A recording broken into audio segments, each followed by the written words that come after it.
Perkenalkan, nama saya Salma dari kelas 10-8.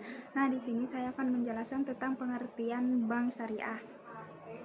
Bank syariah berasal dari bahasa Prancis, dari kata bague, dan bahasa Itali dari kota banco, yang artinya adalah peti, bangku, atau lemari.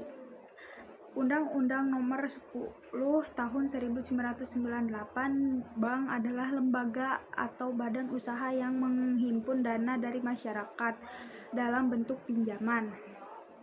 Yang kedua, Undang-Undang Nomor 21 Tahun 2008, bank syariah adalah bank yang menjalankan kegiatan usahanya berdasarkan prinsip syariah yang terdiri dari bank umum syariah, dari bank rakyat syariah. Nama saya Sumi dari kelas 10-8 dari kelompok 2 yang menjelaskan tentang sejarah asuransi syariah. MUI menyelenggarakan lokakarya tentang bunga bank dan perbankan di Cisarua, di Bogor, dan Jawa Barat pada tanggal 18 sampai 20 Agustus 1990. Hasil lokakarya ini dibahas secara mendalam pada masyarakat nasional 4 MUI pada tanggal 22 sampai 20 Agustus tahun 1990 di Jakarta, yang menghasilkan amanat untuk pembentukan kelompok kerja Bank Islam di Indonesia pada tanggal 1 November 1991, Bank Muamalat.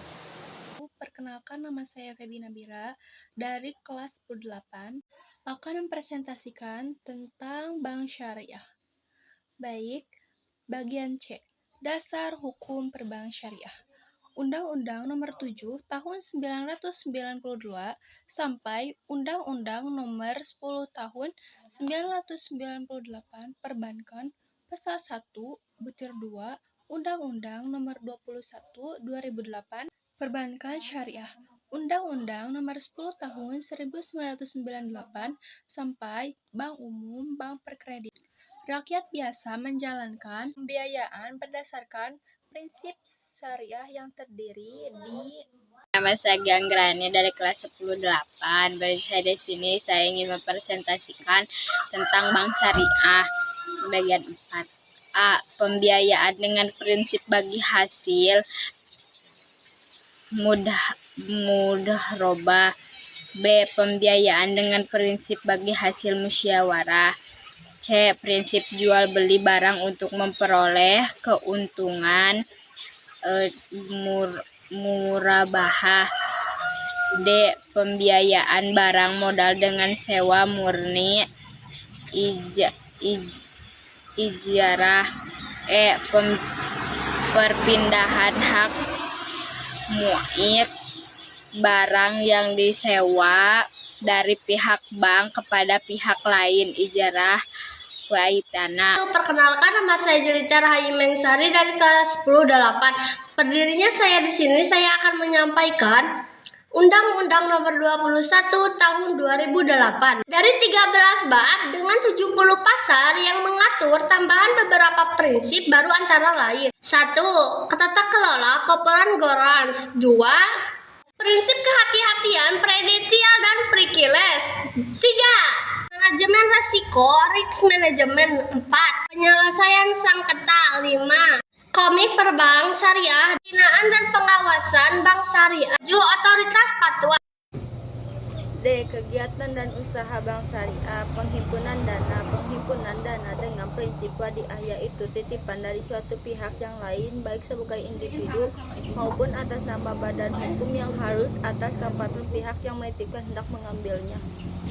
Perkenalkan, nama saya Asep Pindang Kasmara dari kelas X8. 1. Wadiah diamanah, yaitu titipan yang selama belum dikembalikan kepada pihak yang menitipkan, tetapi boleh dimanfaatkan oleh pihak penerima titipan. 2. Wadiah adalah amanah, yaitu pihak yang menerima titipan tersebut tidak boleh mengambil manfaat atas barang yang dititipkan tersebut, tetapi sampai pihak yang menitipkan mengambilnya kembali.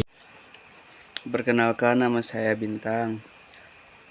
Pengelimpunan dana dengan prinsip mudharabah.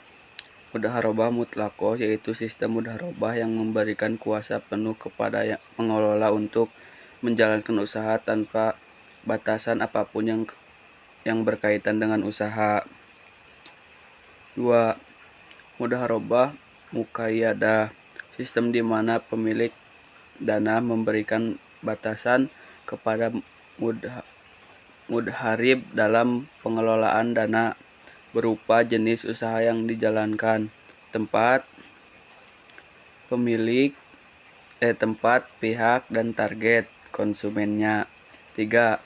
Mudharabah mutarakah, sistem di mana pihak pengelola dana menyertakan modelnya dalam kerjasama investasi.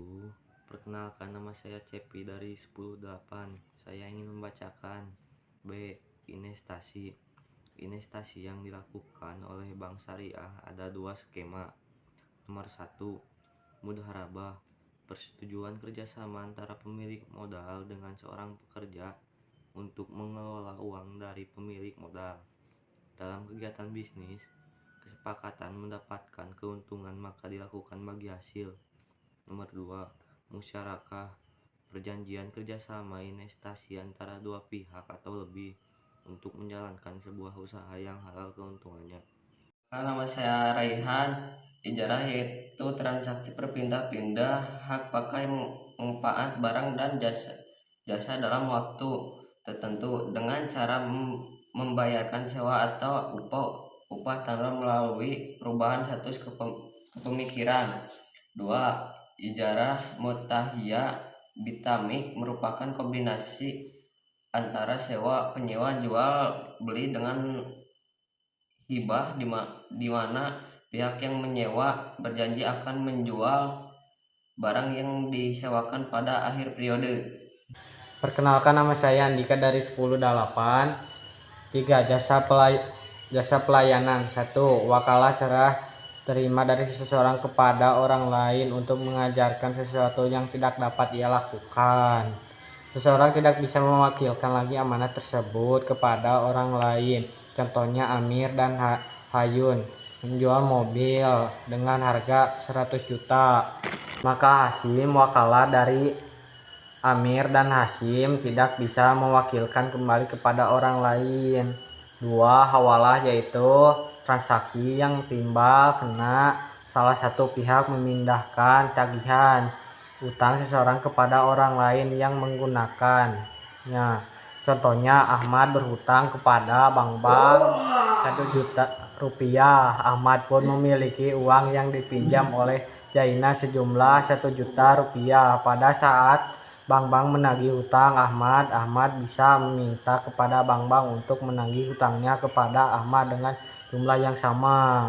Nama saya Aldi dari kelas 10-8. 3. Kafalah, pemberian jaminan yang dilakukan oleh pihak 1, pihak 2. Pihak pertama bertanggung jawab kembali atas pembayaran suatu barang yang jaminan bagi nasabangan yang nyewa membeli sepeda motor secara kredit kepada perusahaan asing. 4. Rahan, yaitu menahan aset harta nasabah sebagai